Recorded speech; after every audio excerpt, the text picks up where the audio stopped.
लेकिन स्ट्रिंग्स ख़त्म हुआ तो पिछले 2 साल से हम इस शो पे काम कर रहे हैं और एक बहुत अमेजिंग टीम है मेरे साथ। अच्छा, वो जो शिफ्ट है, मुझे शिफ्ट के बारे में बताएं कि वो क्या आपके लिए मुश्किल था? क्योंकि वो एक आप दोनों पक्के दोस्त, आप और फैसल, वो आप दोनों पक्के दोस्त, बिकॉज आई रिमेंबर जब आप लोगों के 23 जब ईयर्स कंप्लीट हुए थे, आप लोगों ने कैसेट्स निकाली थी, तो मेरे शो में वो आई स्टिल हैव दैट, क्योंकि स्ट्रिंग्स की अपनी बात ही और थी। सो वो जो उस पक्के दोस्त से इस पक्के दोस्त का सफ़र, वो कैसा था?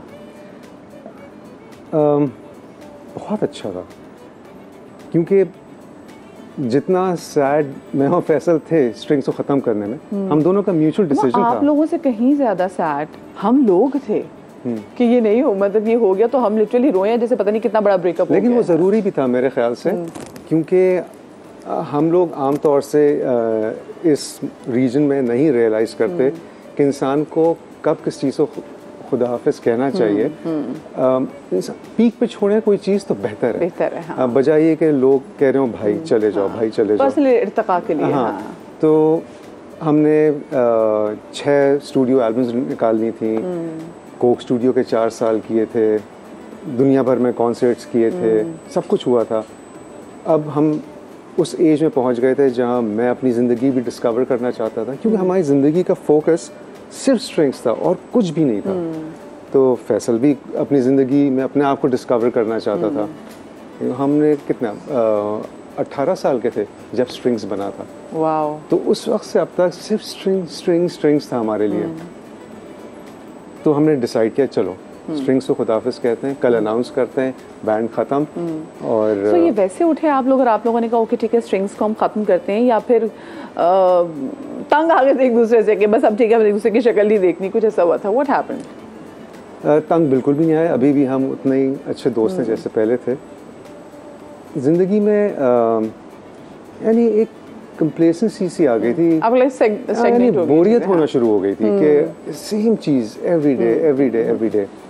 और हमने कहा चलो कुछ और एक्सप्लोर तो करें ज़िंदगी में। बिल्कुल ठीक है। अच्छा, फिर उसके बाद जब बस आपने सोचा कि आप, क्योंकि खुद सेसमी स्ट्रीट के भी फ़ैन थे और हम लोग भी बड़े उसके फ़ैन थे, ये प्रोसेस आसान था, ये तमाम तो चीज़ें, ये कॉन्सेप्ट को लेकर आना, और उसके बाद क्योंकि अब तो स्पेसिफिकली आपने लॉन्च कर भी लिया है, तो लॉन्च करते हुए कोई मुश्किलात आपको, वैसे आपने वैसे चाहा था किसी चैनल पर जाए ये शो? नहीं, मुझे ये शो यूट्यूब पे रखना था, किसी चैनल को नहीं देना था। अच्छा। क्योंकि मैं नहीं चाहता था कि किसी चैनल की ओनरशिप हो जाए। यूट्यूब सबके लिए और सब एक्सेस कर सकते हैं। तो पक्के दोस्त ये नाम तो बिल्कुल आखिरी मोमेंट पे आया है, और ये जो मेरे डायरेक्टर हैं ये उनकी बेगम की सजेशन थी, बीनश की, कि पक्के दोस्त नाम अच्छा है, और हमारा टाइटल सॉन्ग भी पक्के दोस्त ही था। तो लेकिन एक शो जिसमें बच्चों के लिए गाने हों, मॉरल और एथिकल वैल्यूज़ पे हम बात कर रहे हों, एजुकेशनल भी हो और फन भी हो, ये शो मेरे दिमाग में था जो हम 2 साल से इस पे काम कर रहे थे। मुझे वैसे ये बताएं, जैसे मैंने शो के आगाज़ में भी कहा कि सिर्फ ये नहीं है कि आपका अपना एक बैकग्राउंड है, सिंगिंग बैकग्राउंड है, आपका ताल्लुक पाकिस्तान के एक बहुत बड़े अदबी घराने से है। सो ये कभी कभी शोल्डर्स पे इजाफी रिस्पॉन्सिबिलिटी डालते थे? बिल्कुल डालता है, और ये प्रेशर जब मैंने रियलाइज़ नहीं भी किया था तो डाल दिया गया था मेरे कंधों पे, जब मैं अपना पहला गाना लेकर बजिया के पास गया था। और बजिया और पाशी मेरी दादी, हम पाशी कहते थे उन्हें, वो दोनों बैठे थे अपने तख्त पे, और उनके लाउंज में टीवी था और वीसीआर था। बहुत खुशी खुशी अब्बा और मैं, हम दोनों लेके गए वो गाना, और वो लगाया तो दोनों उठ के चले गए उस कमरे से। और अब्बा ने कहा कि बजिया क्या हुआ?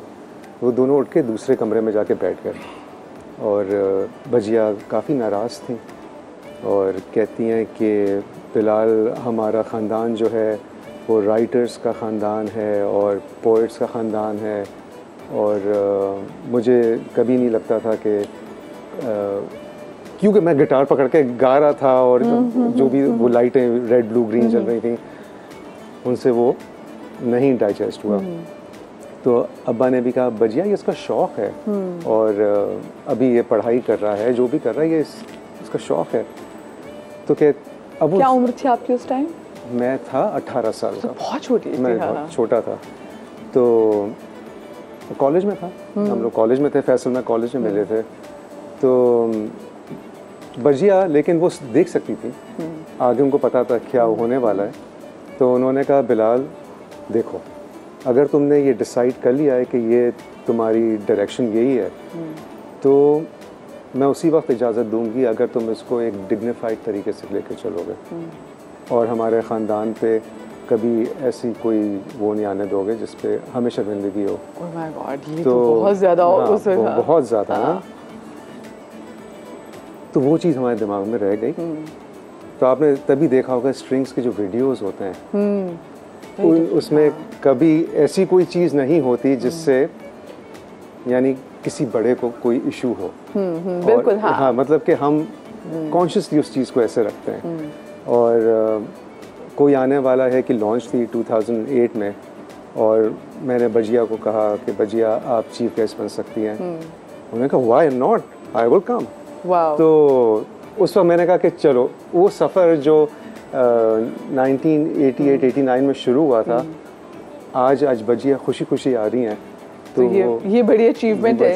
मुझे ये बताएं, जब वो गाना आपका पहला हिट हुआ था तब आप गए थे अपनी पाशी के पास बजिया से पूछने के लिए कि उनकी ब्लेसिंग्स लेने के लिए?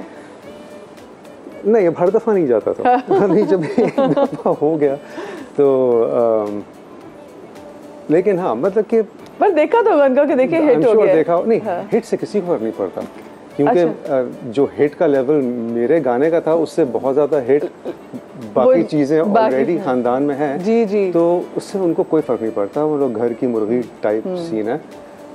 लेकिन doesn't it make you rebellious जब आप देखते हैं कि आपके घर में हर दूसरा बंदा, मतलब आपकी अगर फुप्पियों की बात करें, आपके फादर, वो सब उन्होंने अकम्पलिश्ड अपने पर्टिकुलर करियर्स में बड़ी ज़बरदस्त जगहों पे बैठे होते हैं, तो वो क्योंकि आपसे वो इतना ज़्यादा एक्सपेक्ट कर रहे होते हैं एट टाइम्स कि आपको लगता है भी मैं नहीं करता, मैं तो अपनी ये चीज़ करूँगा। अच्छा, उस तरह का भी कोई प्रेशर नहीं है, बिल्कुल भी प्रेशर नहीं है। अब्बा ने मेरे बुरी चीज़ों की इतनी तारीफ़ की है कि बचपन में मुझे याद है अगर मैं कीबोर्ड बजा रहा हूँ और अब मुझे पता है कि मैं कितना बुरा बजाता था,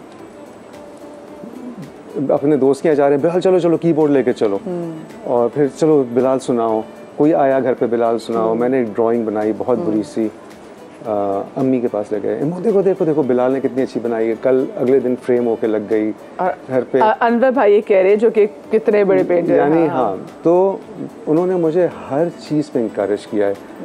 और मेरे ख्याल से हर पेरेंट को मैं यही कहूँगा कि अपने बच्चे को यानी बिला वजह क्रिटिसाइज़ ना करें, हर चीज़ पे ना टोकें। क्योंकि अगर मुझे भी टोका जाता कि ये गलत किया है, ये गलत बनाई है, ये फलां चीज़, ये गाना अच्छा नहीं है, इसको बेहतर करो, क्योंकि उनका इंटेलेक्ट तो उस लेवल का था ना, काफ़ी हाई है। हाँ, तो जो मैं कर रहा था वो कुछ भी नहीं था। लेकिन अगर मुझे टोका जाता तो मैं वहीं टूट जाता, वो सलाहियत ख़त्म हो जाती। हाँ, टूट जाता ना, मैं उससे आगे बढ़ ही नहीं पाता। तो मेरे ख्याल से पेरेंट्स के लिए बड़ा ज़रूरी है इस चीज़ को रियलाइज़ करें कि वो अपने बच्चे को ना, जैसे कि एक पॉटर होता है, वो कोई बना रहा है, वास बना रहा है, तो बड़े एहतियात से आपको उसको कोई शेप देना होती है। कहीं भी प्रेशर ज़्यादा लग जाए तो वो पूरी मट्टी एक सेकंड में टूट जाएगी। तो उसी तरह आपको अपने बच्चों को बड़ा करना है, बड़े प्यार से। तो आपने वो तमाम तो चीज़ें जो कि अनवर भाई ने आपकी तरबियत करते हुए की थी, जैसे स्पेसिफिकली आपको जिस तरह से बैकअप करते रहे, इनकरेज करते रहे, आपने भी यही सेम चीज़ें अपने बच्चों को रेस करते हुए की? कोशिश करता हूँ और कभी प्रेशराइज़ नहीं करता, और ना मेरी बेगम उस तरह प्रेशराइज़ करती हैं। उनकी अपनी ज़िंदगी है। कभी तीनों को म्यूज़िक का बहुत शौक़ है, और मुझे आपके 3 बच्चों में कितने बेटे हैं, कितनी बेटी हैं? 2 बेटे हैं और एक बेटी है। ओके, तो बेटी तो फिर बहुत लाडली होगी जो यूजुअली होता है। बिल्कुल ऐसा ही है। और सबकी अपनी अपनी जगह है, तीनों बच्चों की। लेकिन मैंने कभी उनको ये पुश नहीं किया कि म्यूज़िक करना है, लेकिन मुझे पता है इतने टैलेंटेड हैं तीनों म्यूज़िक में, लेकिन जो करना है वो जीन्स करो। में उनके भाई। हाँ। तो वो खुद क्या करना चाहते हैं बच्चे? तो एक आर्किटेक्ट है, ओके, वाओ। और एक प्रोडक्ट डिज़ाइनर है, प्रोडक्ट डिज़ाइन इंजीनियरिंग पढ़ी हुई है उन्होंने, तो और एक अभी पढ़ाई कर रही हैं, वो इंटीरियर डिज़ाइन पढ़ रही हैं। मतलब क्रिएटिविटी ना आई है, वो ख़ानदान में वो आई, वो आपसे भी गई है, वो चाहे डिफरेंट फॉर्म्स में चली गई है, उससे आप बच नहीं सकते। उससे तो बाकी आप बच नहीं सकते। अच्छा, मुझे आप ये बताएं, क्योंकि हम स्पेसिफिकली जब आपको देख रहे हैं और हमारा दिल ये करता है, ये आपसे रिक्वेस्ट नहीं करूँगी गाने की, बट मुझे ये बताएं कब हम सुनेंगे? ठीक है, हम आपके प्रोजेक्ट के बारे में तो बात करेंगे और इनफैक्ट कर भी रहे हैं, पर हम आपसे एक्सपेक्ट कर रहे थे कि आपका एक नया कोई सिंगल आएगा, नहीं आया आपका गाना, और स्पेसिफिकली 14 अगस्त पे तो बहुत वेट कर रहे थे। खैर ये तो एक हमारी वो रही है स्ट्रिंग्स की कि हम 14 अगस्त और रमज़ान और ईद और 7 सितंबर हम इन चीज़ों के पीछे नहीं भागते। लेकिन आपका वो जो गाना था वो इतना खूबसूरत एक तरह से अंत में मैं तो देखूंगा, वो 14 अगस्त के लिए नहीं। हाँ, वो बट इट इज फॉर ऐसे गाने दिल से निकलने चाहिए। हाँ, right. वो मौके के हिसाब से हिट होने के लिए नहीं बनने चाहिए। तो अगर आप सर्च करेंगे आपको मेरे नए गाने मिलेंगे। गाने मैं कर रहा हूँ, लेकिन उस तरह उनको पुश नहीं कर रहा, उस वीडियोस की तरह, क्योंकि देखिए सोशल मीडिया का दौर है, हम देख रहे हैं यूट्यूब भी सब आ गया है, लेकिन वो जो पहले बड़ी ज़बरदस्त किस्म की वीडियोस, और आपने जैसे वीडियोस की बात की ना कि हम वीडियो देखेंगे, तो वाकई अगर मैं तो देखूंगा कि भी वीडियो अगर मैं स्ट्रिंग्स की ये देखूँ तो बड़ी खूबसूरत वीडियो थी कि बड़े प्यार, बहुत खूबसूरत काम किया था। मतलब ये तो वाकई ऐसा लग रहा था कि आप छोटी सी फिल्म देख रहे हैं। बिल्कुल, इतनी खूबसूरत जो है वो इनकी तमाम तो वो चीज़ें।